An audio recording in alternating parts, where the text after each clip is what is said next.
Bueno, vamos a continuar con las microclases. Ahora le toca a Camila Sotomayor, cuando usted quiera.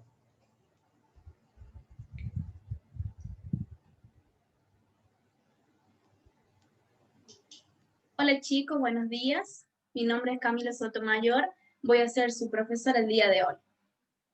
Bien, antes de introducirnos al tema de ángulo entre dos vectores, que es el tema que voy a desarrollar, voy a preguntarles si recuerdan qué es un vector. ¿Pueden prender las cámaras?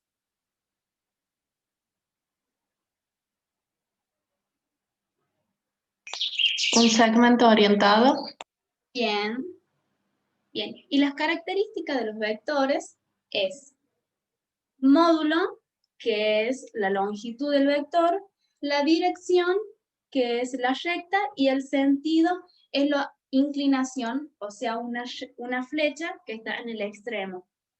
Bien, en la nomenclatura que podemos encontrar de vectores tenemos con letra minúscula, por ejemplo A, con una flecha en su parte superior, o con letra minúscula y una rayita en su parte superior.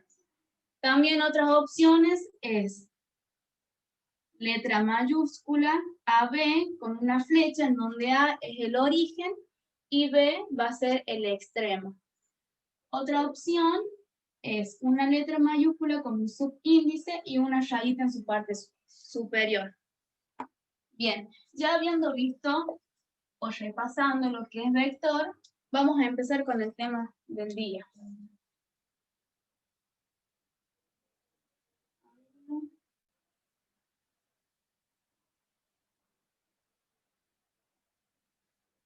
De los vectores.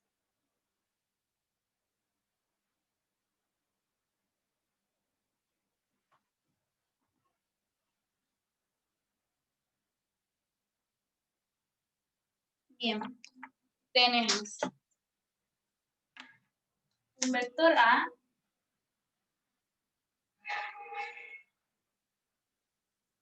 y un vector B.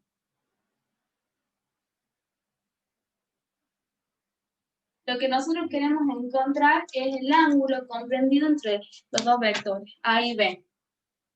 Teniendo en cuenta que el vector A tiene las siguientes componentes: AX, AI, y el vector B, componentes BX y BY.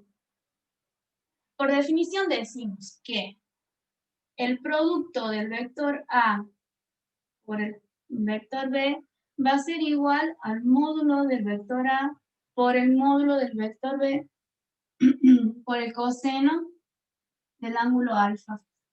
Bien, ¿se ve bien hasta ahí? Sí.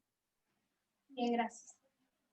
Ahora vamos a despejar coseno de alfa. Y nos va a quedar el producto de A por B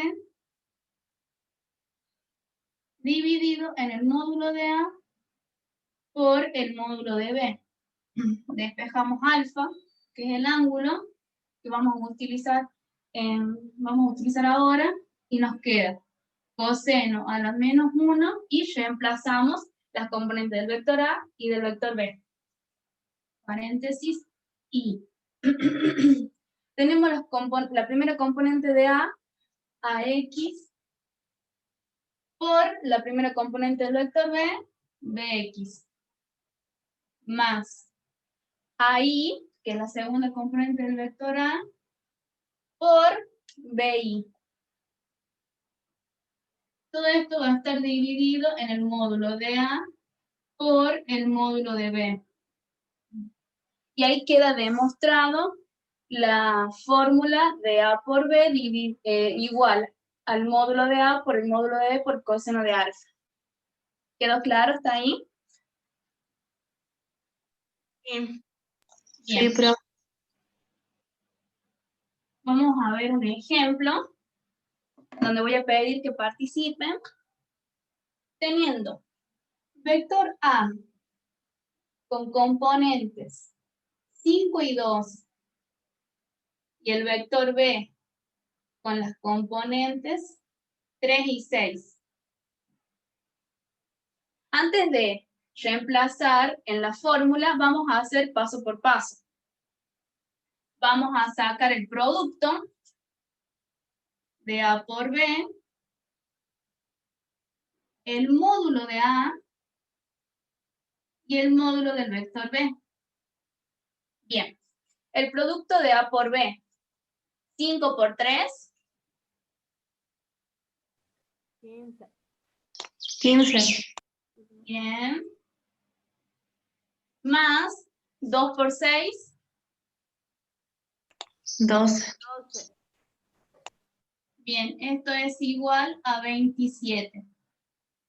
Ahora vamos a sacar el módulo de A. Que para sacar el módulo tenemos que tener en cuenta que es, por ejemplo, acá, la raíz cuadrada de la suma de sus componentes al cuadrado. Si tenemos en cuenta estas componentes, sería ax al cuadrado más bi al cuadrado. Y en este caso, ¿cómo sería? Raíz cuadrada de componentes de A. 5 al cuadrado. Bien. Más 2 al cuadrado. Más 2 al cuadrado. Y nos da un total de raíz de 29. Las componentes del vector B. 3 al cuadrado más 6 al cuadrado. Bien, y nos da un total de raíz de 45. ¿Hasta ahí van entendiendo? Sí, profe. Bien, voy a borrar. Voy a escribir acá. El producto de A por B va a ser igual a 27.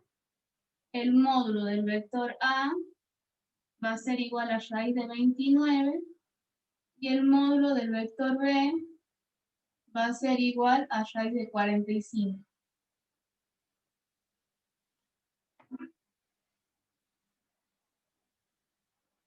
Bien, ahora vamos a reemplazar en la fórmula.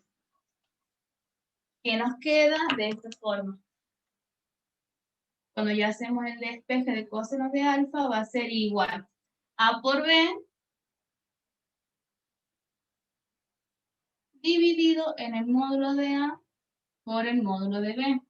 Ahora despejamos alfa, va a ser igual a coseno de menos 1 de a por b, ¿cuánto es? 27. Bien. Dividido en el módulo de a, que es 29 por el módulo de b, que es 45. Bien. Alfa va a ser igual. Ahora utilizamos la calculadora. Profe, da 41,63. Bien, gracias.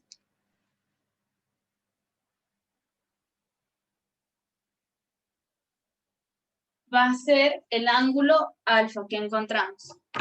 ¿Se entendió hasta ahora? ¿Tienen alguna duda? No. No, se Bien. entendió todo. Ahora les voy a mostrar en la aplicación de GeoGebra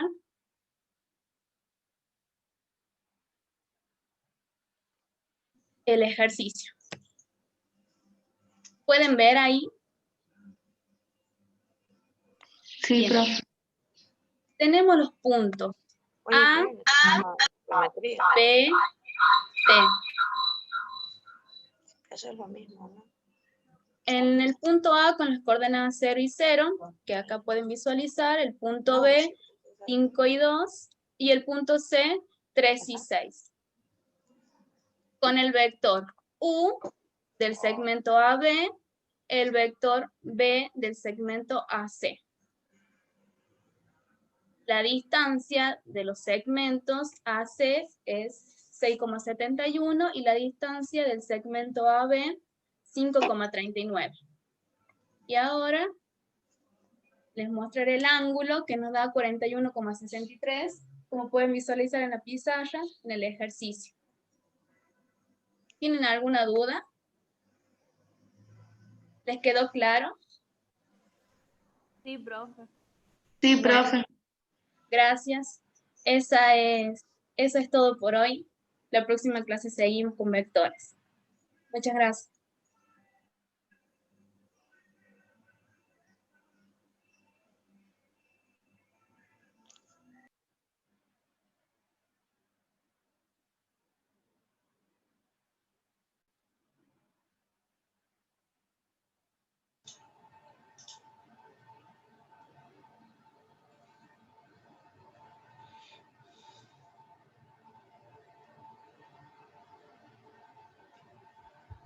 Salomé, ¿quería decir algo? No, profe, que está muy linda la clase. Porque levantó la mano ahí. No, estaba aplaudiendo. Era un... Un aplauso silencioso. Bueno. Ana Luz Toledo. Acá, profe, buen día. Buen día. ¿Me escucha bien? Sí, se escucha perfecto.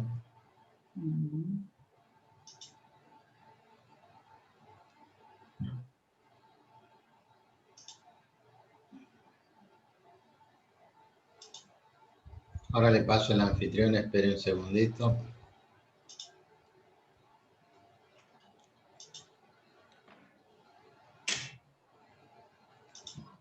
Bien, cuando usted quiera, continuamos. Bueno.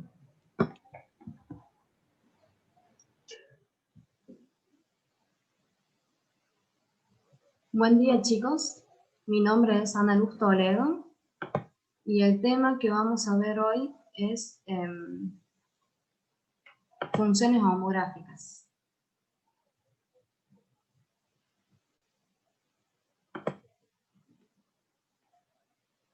Ahí estoy por compartir una presentación que hice. A ver.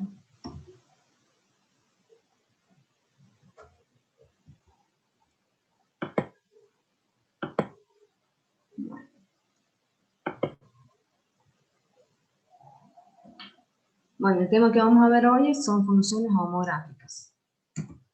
Para empezar vamos a hablar primero de lo que son las funciones en general. Entonces, acá dice que las funciones escalares o también denominadas funciones reales, definidas desde el punto de vista del análisis matemático, son todas aquellas funciones cuyo dominio y codominio son subconjuntos de números reales. Se denota de manera general como i igual a f de x, que es como está escrito ahí arriba.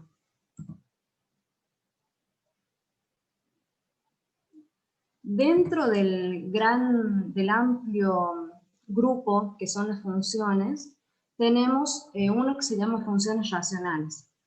Estas funciones racionales se obtienen como el cociente o como la división entre dos funciones enteras. A estas dos funciones enteras les vamos a decir polinomios. Dentro de las funciones racionales, que es la división de polinomios, tenemos un caso especial que se llama función homográfica, que es cuando el numerador y el denominador son polinomios de grado 1.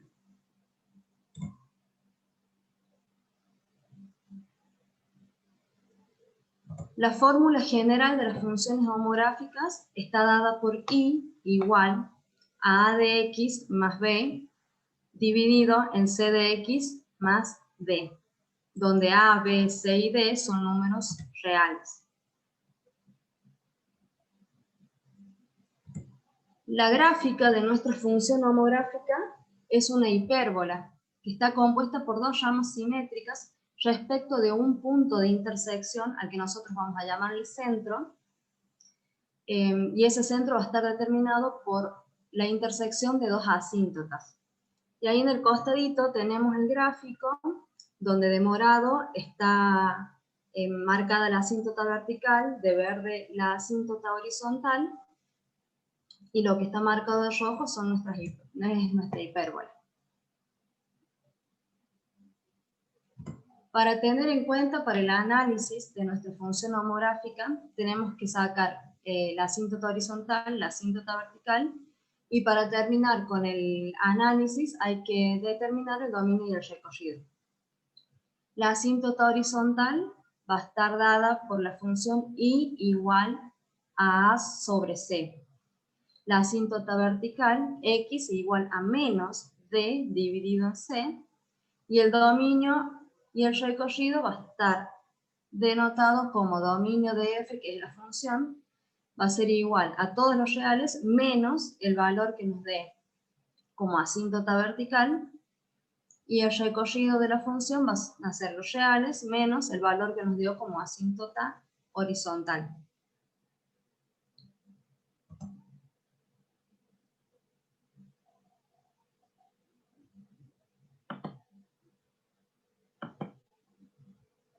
Bueno.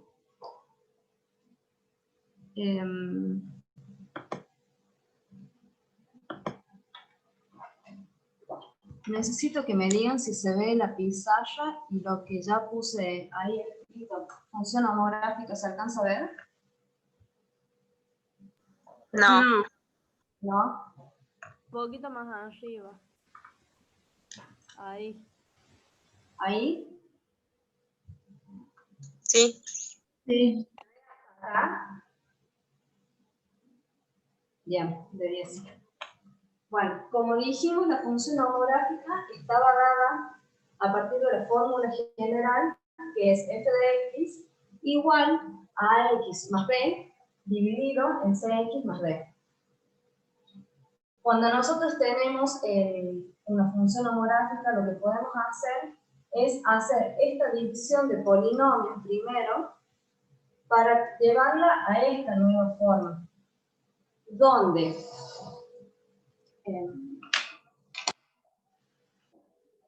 K va a estar dado por el resultado que nos dé en el resto,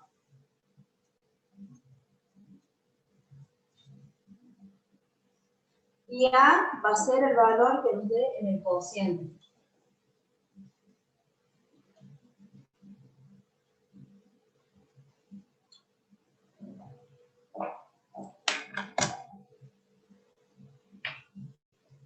Y nuestro centro, que va a ser la intersección entre las dos asíntotas, va a ser menos B, este B cambiado de signo,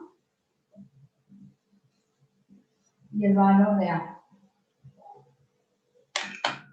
Vamos con un ejemplo.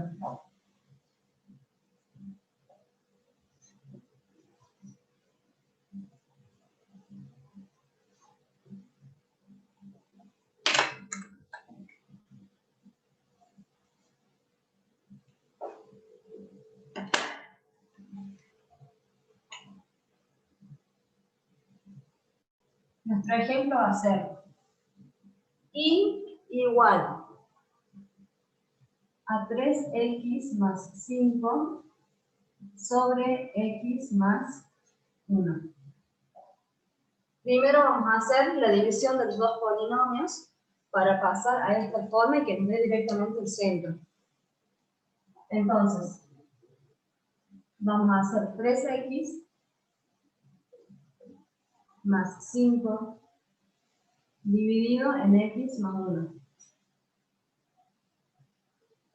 ¿Alguien se acuerda cómo se hace la división de polinomios? ¿O no?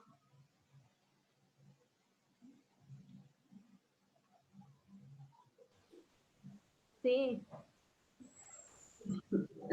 Bueno. No se me escucha bien. Acá tenemos que buscar un valor primero que nos ayude a anular esta variable que tiene x. Entonces lo podemos dividir por 3. Sí. Para que al multiplicar 3 por x nos dé 3x. Entonces tenemos 3 por 1, 3. Y 3 por 1x son 3x. Para que se nos anule tenemos que hacer con signo contrario. Y acá, como va a estar el más y el menos este me influye, nos queda como menos.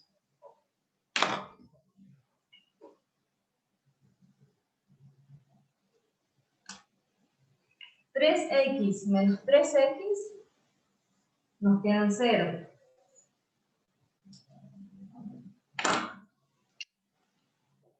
Y 5 menos 3 me quedan 2. Ahí termina nuestra división. Entonces, como habíamos dicho acá, en la división de polinomios, K iba a ser nuestro resto.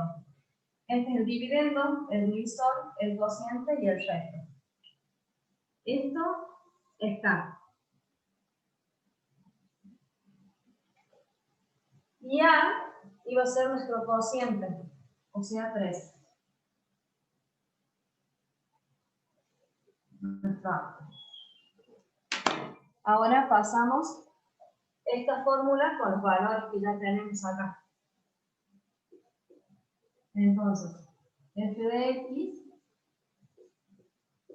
va a ser igual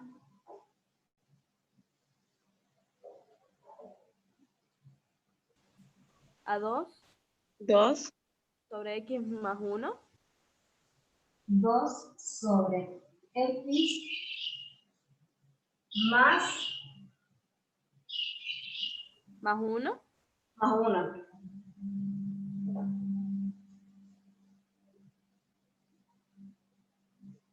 Más nuestro A queda 3.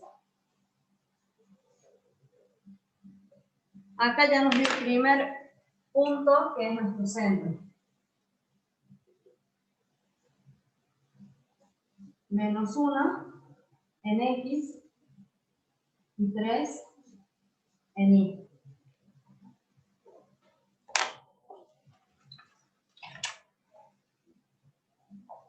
Bueno, no tengo regla, pero voy a usar la escuadra del cuaderno.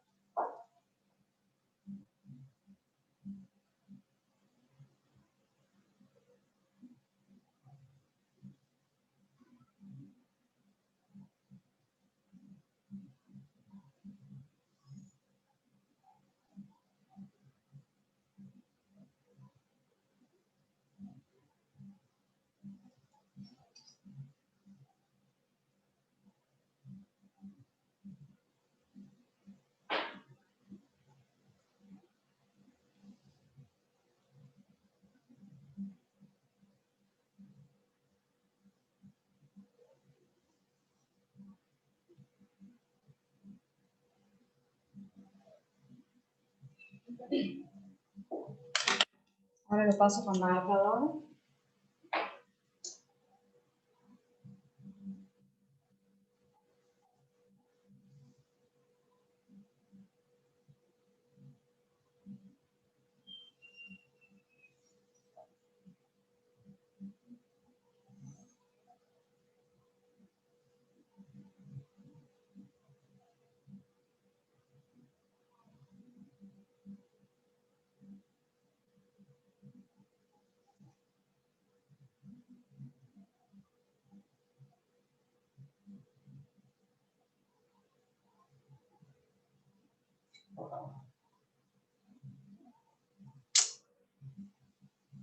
Este es el eje Y, el eje X. En nuestro centro está el 0 y acá empezamos a marcar el primer punto del centro que nos dio, que es menos 1 en X y 3 en Y. 1, 2, 3.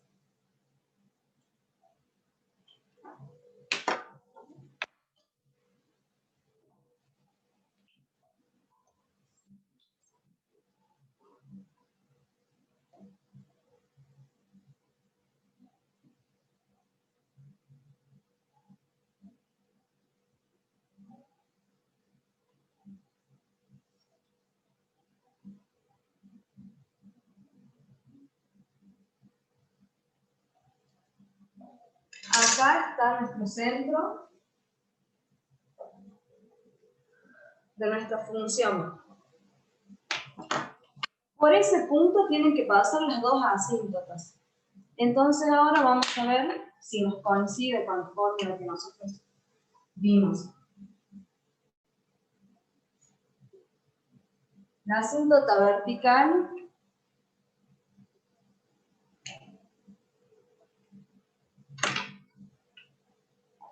habíamos dicho que es x igual a menos d sobre c.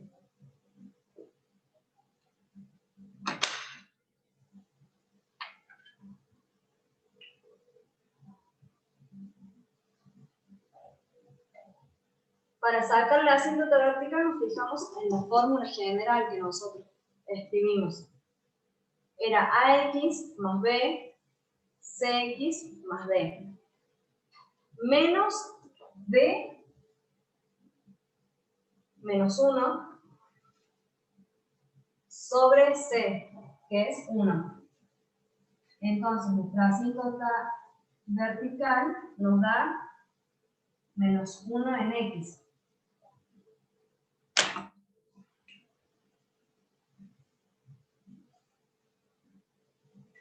Ahora tenemos la asíntota horizontal.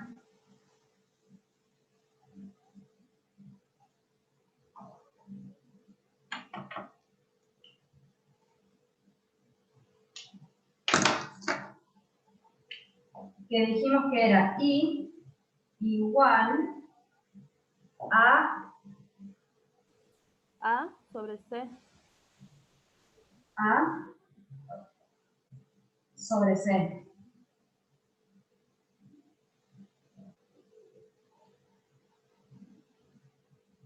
Reemplazamos A es 3 sobre C, que es 1. Entonces nos queda que nuestra asíntota horizontal va a pasar por 3.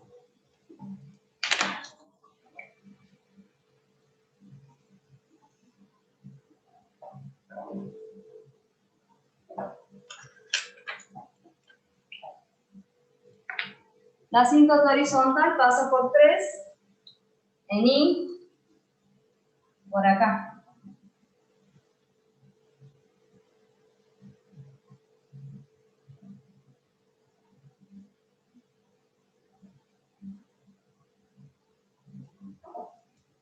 Esta es la asíntota horizontal. Y nuestra asíntota vertical va a pasar por el punto de x menos 1. Entonces va a quedar ahí.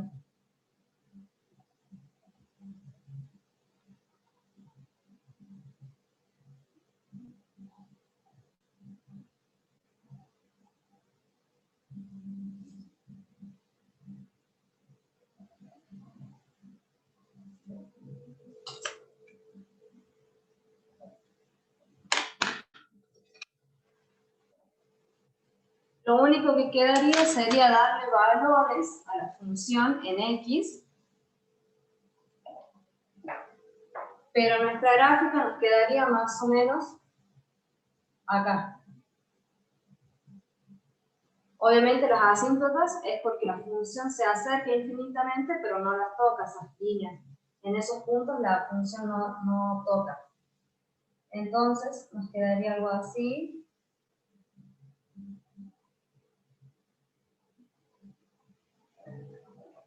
Y acá algo así.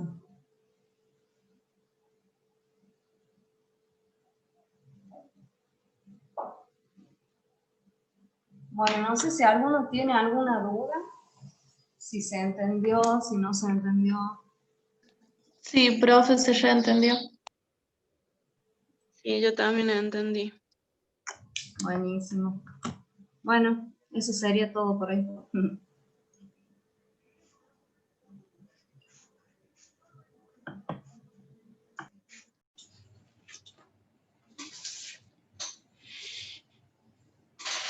Muy bien.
Bueno.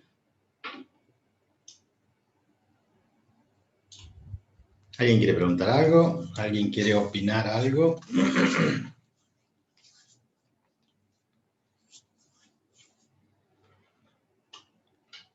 ¿Habían visto alguna vez esto?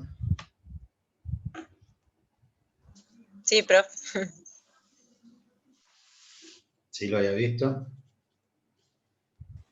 ¿Qué cosa, profe? Los temas que dieron las chicas. Y Sí. En geoanalítica lo ven. Y con usted lo vimos, profe. yo no le di función homográfica de esa forma.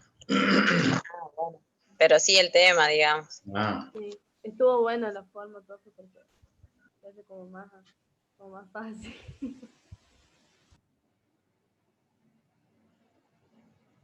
no sé quién habló, no escuché. ¿Sofía?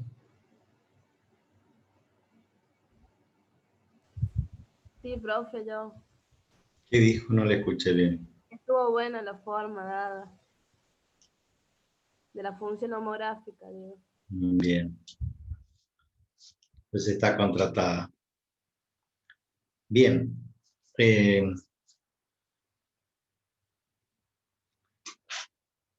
Espero luego sus autocríticas, su autoevaluación. Recuerden que las que ya dieron me están debiendo la autoevaluación, todavía no he recibido nada.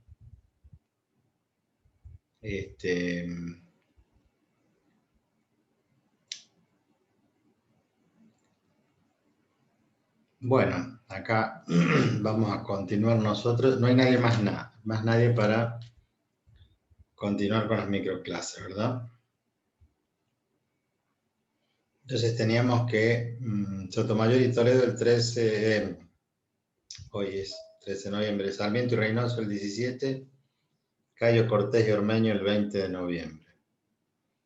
No sé si hay alguien más que no se anotó, me avisan. Vamos a... Profe, Sí, Ángel. a mí me dijo que pase el martes también. Bien, entonces, este martes... Se me perdió acá el listado. O sea, con Sarmiento y Reynoso. Sí, Sí, profe. perfecto, no lo tenía anotado acá, pero...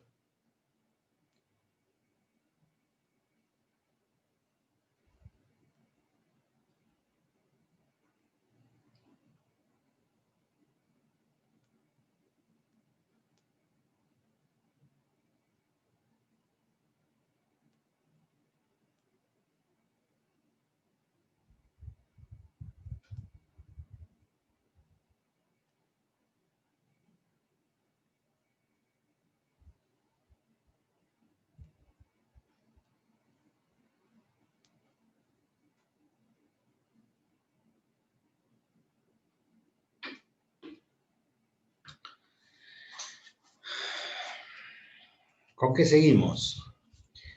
Estuvimos viendo todo lo que es coordenadas paramétricas de las cónicas y luego vimos coordenadas polares, también de la recta y de las cónicas, así como habíamos visto coordenadas paramétricas de la recta de la geometría analítica y vimos este año las coordenadas polares. Otra unidad que nos toca desarrollar dentro de esta asignatura, que espacio curricular, que es estudio integral de la geometría, es la óptica geométrica. Después les voy a pasar un apunte para que ustedes lo tengan. No vamos a desarrollar ese apunte de óptica geométrica tan profundo porque, bueno, Ana Toledo, hasta luego. Les decía, no vamos a desarrollar óptica geométrica en ese grado en el que está el apunte porque esto lo vemos en física particularmente. Pero es una muy buena es un muy buen tema para desarrollar un poco y trabajar con geometría. Por eso el nombre de óptica geométrica tiene que ver con esa rama de la óptica que se usa en física, pero que tiene que ver con la marcha de los rayos.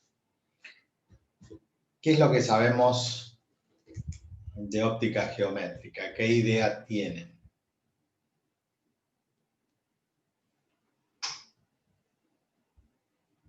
Ninguna, profe, por lo menos yo. Bien ahí. Si vamos relacionando... Yo óptica, tampoco, profe. bueno, óptica lo lleva, obviamente, a pensar en los anteojos. Lo primero que uno piensa cuando es una óptica es que se tiene que hacer unos anteojos. Cuando uno piensa que se tiene que hacer unos anteojos, sabe que tiene que usar unas lentes. Y cuando tiene que usar unas lentes, va primero, obviamente porque no ve bien, va a un médico, el médico le receta los anteojos, las lentes, y resulta que las lentes tienen un aumento. ¿Quién de ustedes usa anteojos? Aparte de yo. Yo, profe. ¿Qué aumento tiene Ángel? De uno tengo 0,5 y el otro 2,5. Sofía, ¿qué aumentos tienes? Ay, profe, un montón. Creo que 3 en uno y 2,50 en otro. Bueno. ¿3 qué? No sabe. Ángel, Ni idea. bien ahí. ¿Qué cosa preguntó, profe? ¿3 qué? ¿Tienes 3 en un ojo y 2,5 en el otro? ¿Qué? ¿Tienes 3 qué? 3 Ay, conejitos, no sé, 3. profe, a mí me dicen 3 y algo, y yo voy a la óptica y en la óptica me hacen los lentes. Qué conformistas que somos, ¿no? ¿Por qué no preguntarle qué? 3 qué. Tiene que ver con el espesor del vidrio, ¿no, profe? ¿Tiene que ver con el espesor del vidrio? Sí, en parte sí, pero más que el espesor tiene que ver con la curvatura del vidrio. Si nosotros lo miramos de perfil, vamos a tener que puede ser medio plano y puede ir cada vez haciéndose cada vez más curvo, más cóncavo o convexo, según cómo se mire. Si lo miramos de acá es cóncavo, si lo miramos del otro lado es convexo. Pero independientemente de eso, lo que nosotros medimos son las dioptrías. Las dioptrías es con lo que se mide la potencia de una lente. Y la potencia de una lente no tiene más que una formulita muy sencilla, que es 1 dividido en la distancia focal. Y ahí aparece el foco y ahí aparece la geometría. Y aparte de pensar en la vista, es algo que todos continuamente estamos viendo, así como escucharon hablar y les preguntan a alguien qué aumento tenés. Y bueno, es muy común que la gente no sepa en qué se mide, pero para que tengan una idea, esa potencia de la lente, esas dioptrías tienen que ver, si nosotros, imagínense que pudiéramos hacer una burbuja de cristal, ¿no? Con el que se fabrica la lente. Esa burbuja tendría un radio. Cuanto más pequeño es el radio, mayor es la curvatura. Cuanto más grande es la esfera, a veces más plana. De hecho, que la Tierra es casi una esfera, pero nosotros salimos al llano, miramos y vemos como si fuera una línea, ¿no es cierto? O sea, en algún momento se pensaba que la Tierra era plana. O sea que cuando el radio es muy grande, la curvatura es muy pequeña. Tiende a hacerse, cuando el radio tiende a infinito, tiende a hacerse una recta, ¿verdad? Entonces, o un plano, si hablamos en el espacio. Entonces, en función del radio de curvatura, nosotros vamos a tener que si esto tiene un radio tiene una curvatura. Si el radio es mucho mayor, si el radio parte de acá, entonces la curvatura va a ser, ¿sí? Va a desplegarse un poco más y vamos a tener mal. De esto depende la potencia de la. Esto es lo que vamos a ver. Esto es lo que tenemos dentro del ojo, que se llama cristalino. Tenemos una figura geométrica que tiene esta forma y que va trabajando de esta forma.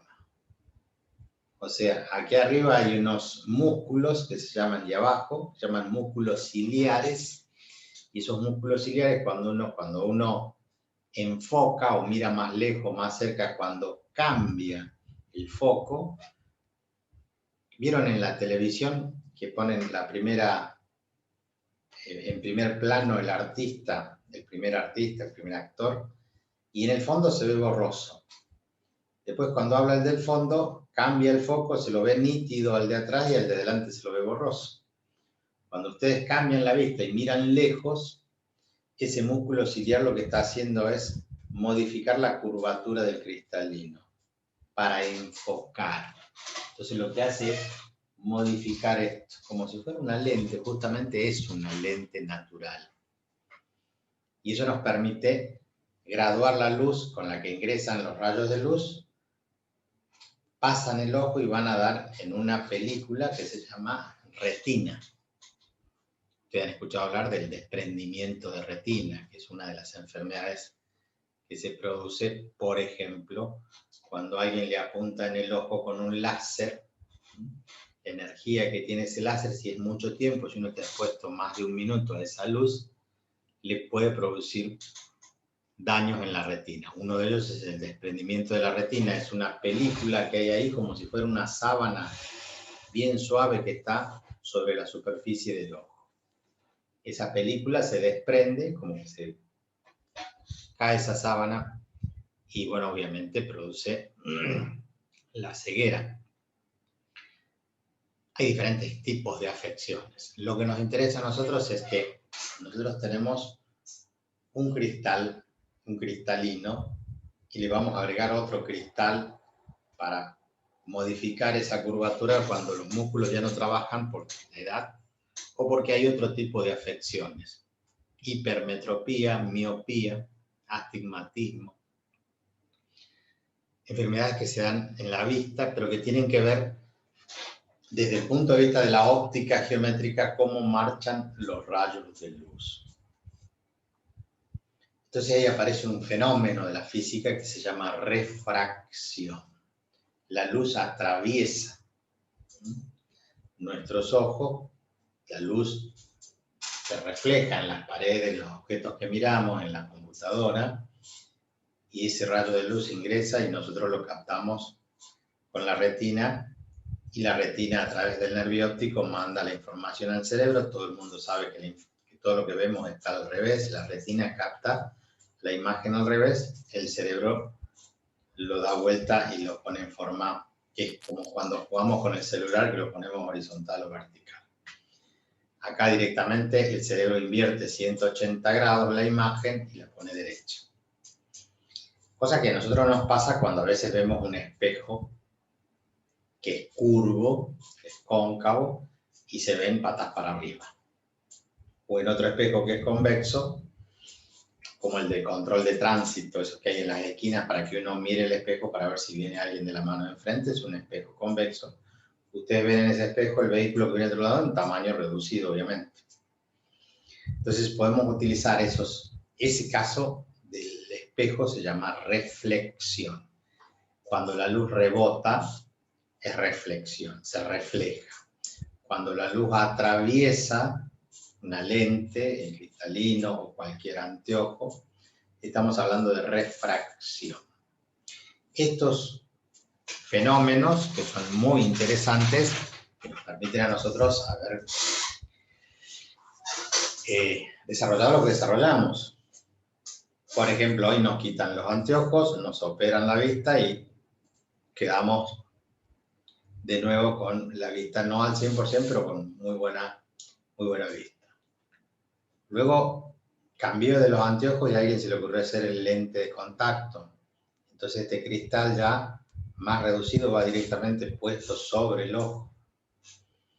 Y después de esas operaciones ahora aparecen las microcirugías donde le colocan un lente intraocular, o sea, dentro del ojo le ponen la lente de contacto que uno se la saca y se la pone todo el día.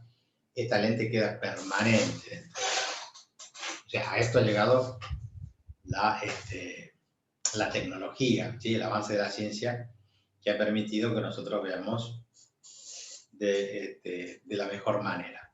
Muchísimas variantes hay hoy en día para corregir la vista.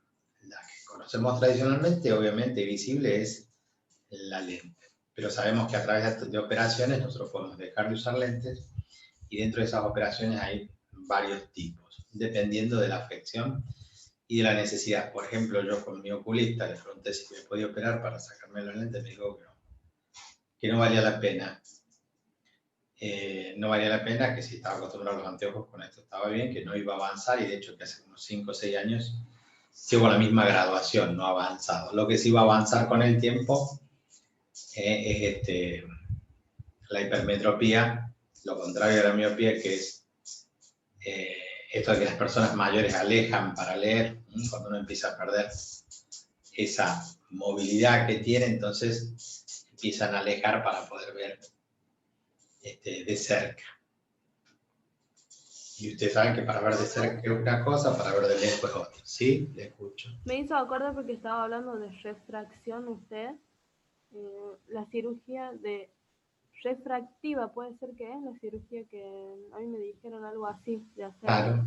Sí, sí, o sea, sí. que tiene que ver con eso. Cirugía refractiva. Se refiere solamente a eso.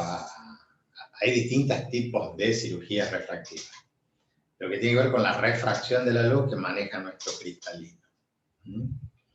Entonces, la ciencia ha podido ahora intercambiar, dejar de usar lentes y ver que ese lente se lo puede colocar dentro, frente al ojo, más adelante o dentro del ojo. Y en otros momentos, los primeros momentos se usaba la cirugía solamente para modificar la curvatura del cristalino. Este proceso físico que el cerebro manda automáticamente, porque yo apenas cambio la mirada y miro hacia el fondo, es automático el cambio que hace el cerebro de modificar la curvatura para que yo enfoque. Ese enfocar es exactamente lo mismo que una cámara esa que usan los japoneses, los turistas, tiene un montón de objetivos que empiezan a regular varios anillos que tienen allí, que lo que van haciendo es modificar la distancia entre las lentes para ver más de lejos o más de cerca con una nitidez impresionante. Eso mismo es lo que tenemos nosotros en la vida. Por supuesto que las operaciones no han llegado todavía a tener un ojo como el hombre nuclear, por ejemplo, ciencia ficción, que tiene un ojo biónico y podía ver a kilómetros de distancia. Pero nosotros, por ahora, tenemos la posibilidad de con una mira telescópica sí ver a gran distancia, como ustedes han visto en las películas, y esto no porque sean las películas, porque esto es real, uno puede a través de estas lentes ver a grandes distancias con mucha nitidez. En algún momento estará la posibilidad de que el hombre pueda mejorar trabajando así en el ojo con las lentes, mejorar la visión a ese nivel, no sé si a ese nivel, pero mucho mejor de poder distinguir a grandes distancias. De hecho que hay animales que tienen la vista realmente. Cuando ustedes escuchan hablar de la vista tiene ojo de águila, hay animales que tienen una visión muy avanzada respecto de otros animales, como hay otros animales que tienen muy avanzado el olfato. Ustedes mismos lo saben por los animales, por los perros. De hecho, dice, ¿cómo puede alguien olfatear después de 3 o 4 días? ¿Sí? Digo, cuando se pierde la gente, le dan una prenda a la persona y el perro busca hasta que a veces lamentablemente encuentra dónde está enterrado, etc. Y te dicen, ¿cómo, habiendo pasado tantos días, puede un animal todavía mantener, seguir ese hilo con el olfato? Bueno, a nosotros nos toca esta parte, que está relacionado con la visión, pero también está relacionado con la fotografía, está relacionado con el cine, está relacionado con la magia. Hay muchos magos que usan estos fenómenos para hacernos creer que hacen tal o cual cosa. Solamente con cambiar el plano de un inmenso espejo hacen desaparecer un avión o hacen desaparecer un barco, como hacía David Copperfield. No sé si alguno lo ha visto, Grandes Magos, si no, googleenlo después.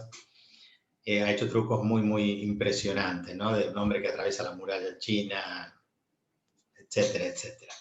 Muchos de ellos con trucos. O sea, estos magos en realidad son científicos o que estudian exactamente fenómenos que les permite hacernos creer a nosotros que ven tal o cual cosa. Entonces, el fenómeno de la refracción, que es uno de lo que nos interesa, es lo que en la escuela primaria, desde la escuela primaria nos vienen enseñando, cuando colocamos un vaso con agua, ¿sí? Colocamos un sorbete y resulta que nosotros vemos que el sorbete, ¿cómo está?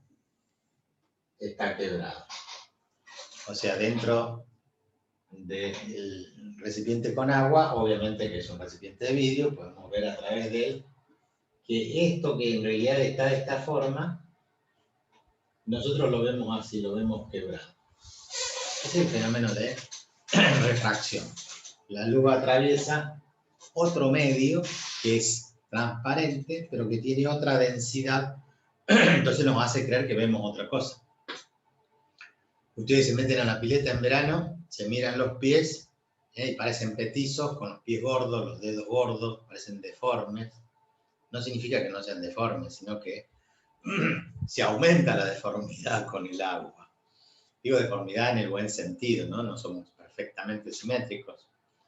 Así que no se crean que son tan lindos. Si analizamos milimétricamente, siempre tenemos algún defecto. Pero bueno, nosotros los hombres le prestamos menos atención a eso. Ahí hay un fenómeno de refracción. ¿En qué sentido? En que nosotros lo que observamos no es lo que observamos. Ese fenómeno tiene que ver con la luz, que la luz al atravesar un medio transparente de distinta densidad cambia su recorrido. Es como, por ejemplo, cuando nosotros entramos al agua y queremos correr, ¿qué nos pasa? Perdemos velocidad. La luz, cuando entra a otro medio, pierde velocidad. La velocidad de la luz, que es 300.000 kilómetros por segundo, 300.000 kilómetros por segundo, se reduce en el agua a 225.000, 230.000, dependiendo del tipo de agua, si es agua salada, agua dulce. Ese fenómeno de cambiar la velocidad hace que la luz nos haga ver, la luz cuando atraviesa ese medio transparente nos haga ver otra cosa. Y esto lo podemos llevar a planos muy interesantes como son los diamantes. ¿Por qué son caros los diamantes?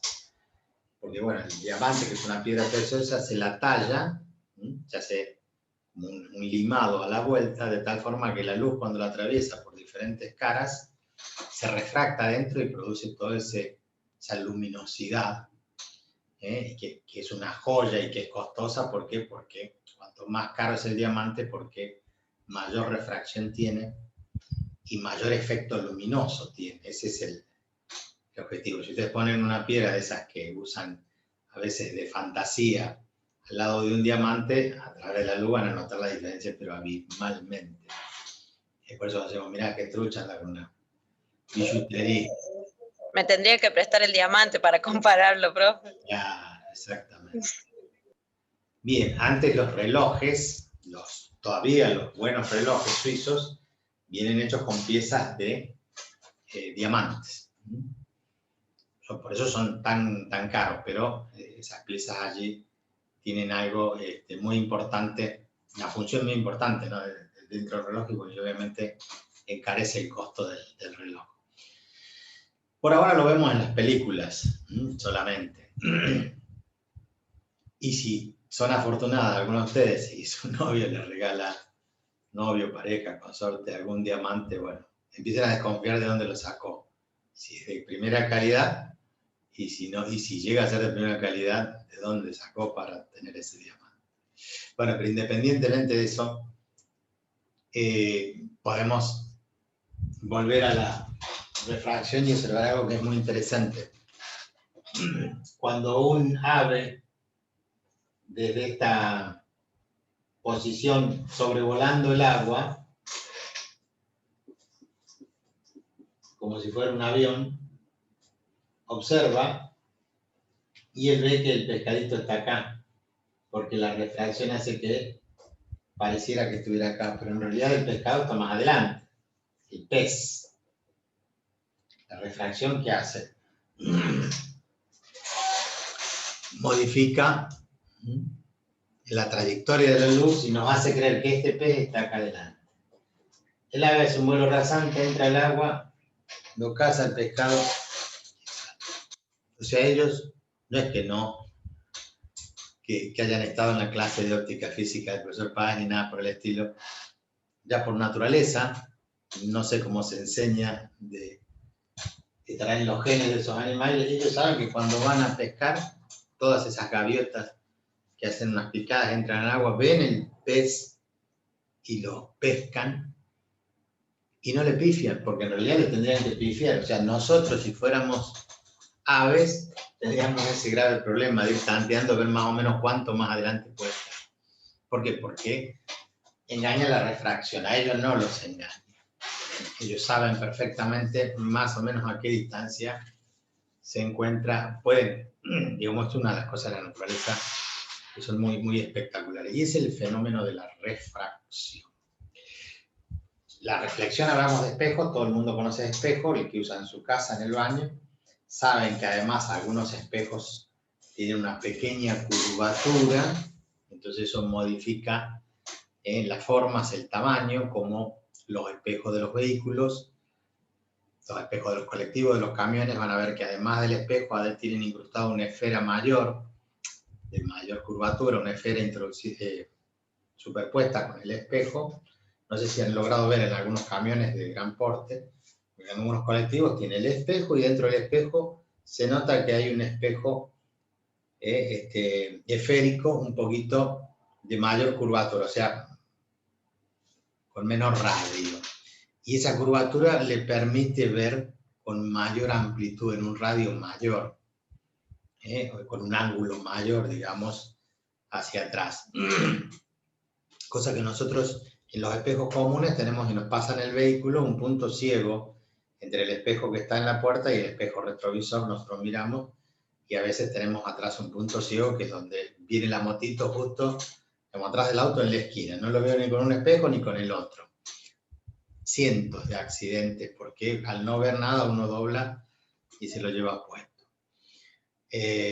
Deberíamos enseñarle a los... buscar primero la forma de sacar ese punto ciego, que es bastante difícil. Y si no, bueno, enseñar a los conductores que no se pongan en esa posición. No se ponen atrás nuestro en el medio, o se ponen bien a la derecha, pero no en ese lugar donde quedan en un punto ciego y realmente el conductor no los ve. Esto genera muchísimas otras cuestiones, ¿no? Que tienen que ver con reglamentación, con la salud, etcétera, etcétera.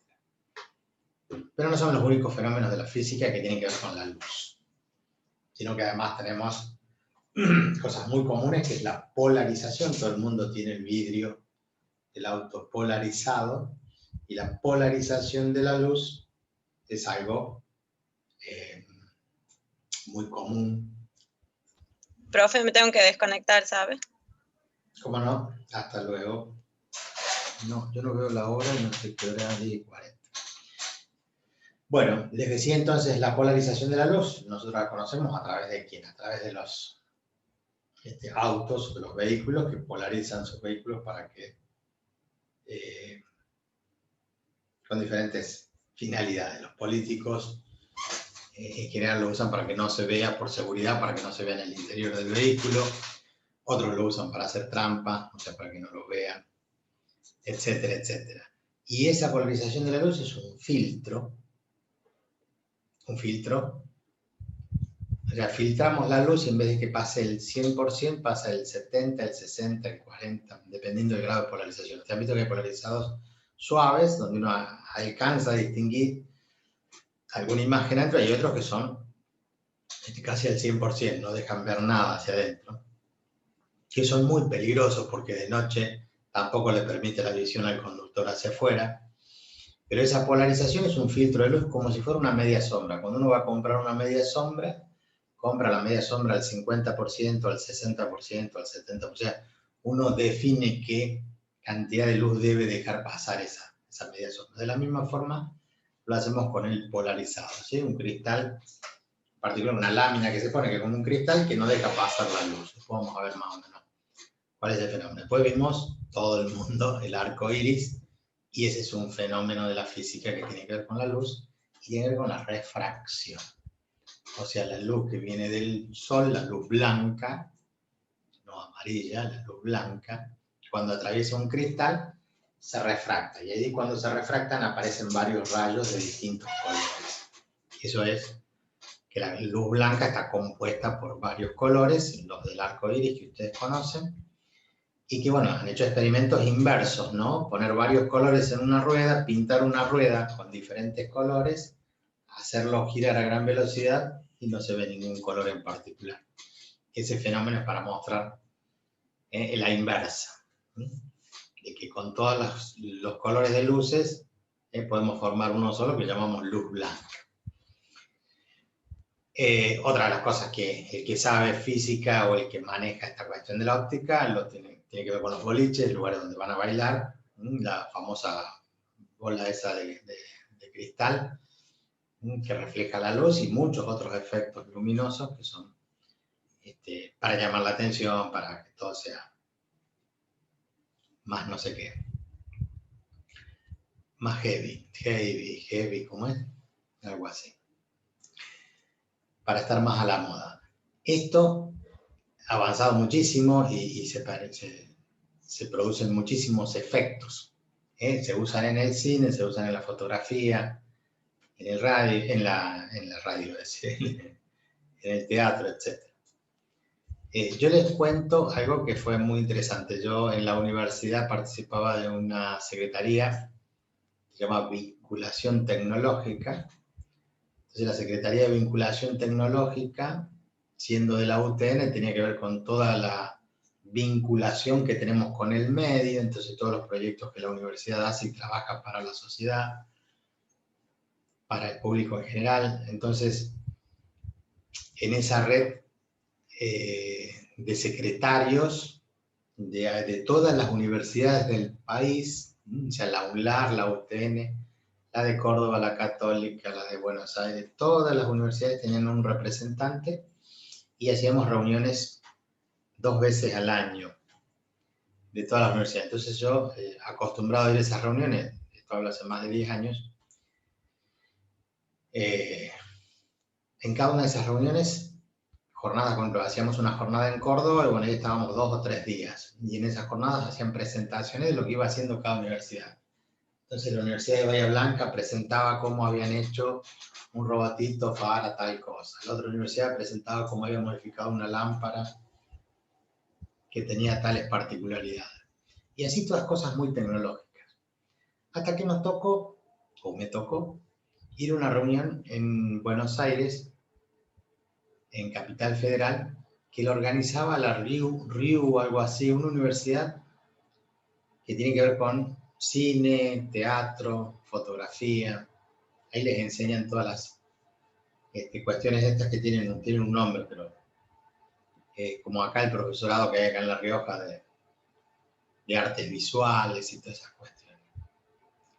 Entonces nosotros cuando fuimos y se hizo la presentación, obviamente los dueños de casa, que eran los anfitriones, convocamos el 90%, éramos ingenieros, acostumbrados a ver todas cosas tecnológicas. Dijimos, bueno, ahora nos van a enseñar un poco de teatro, un poco de cine. Y fuimos bastante mal predispuestos, porque somos malos, así, desconfiados. Diciendo, hoy tengo que ir a este lugar, no sé, a ver qué me van a mostrar. Resulta que hicieron la apertura con una presentación de teatro impresionante, cómo manejaban las luces y cómo le hacían ver a uno cosas que no estaban ahí enfrente, pero modificaban los ángulos, los colores de las luces, hacían que pareciera que la gente se movía cuando estaban todos estáticos, pero al darle diferentes luces de distintos... Bueno, todo lo que vimos fue impresionante. Cómo la tecnología, con la óptica, con las luces, con el sonido, y ustedes ya saben porque hoy está el cine 3D, que ya es muy común, digamos, esto de ponerse los anteojitos eso y ver como si estuviéramos en cine. Cuando yo fui la primera vez me asusté porque para los niños es más normal eso, para unos grandotes. De haber sido hace 4 o 5 años que fui con mis hijos a ver una de esas películas y yo dije, bueno, vamos, nunca vi eso y bueno, me sorprendió. Y esto ya me había sorprendido a mí en la universidad esta, no esto de 3D, pero muchas cosas relacionadas con el manejo de la tecnología para una puesta en escena. Cuando uno cree que solamente es el teatro de la persona que sabe actuar, que sabe decir un libreto y nada más, no. Todo lo que acompaña a la iluminación, uno cree que es así nomás, que uno sale y habla.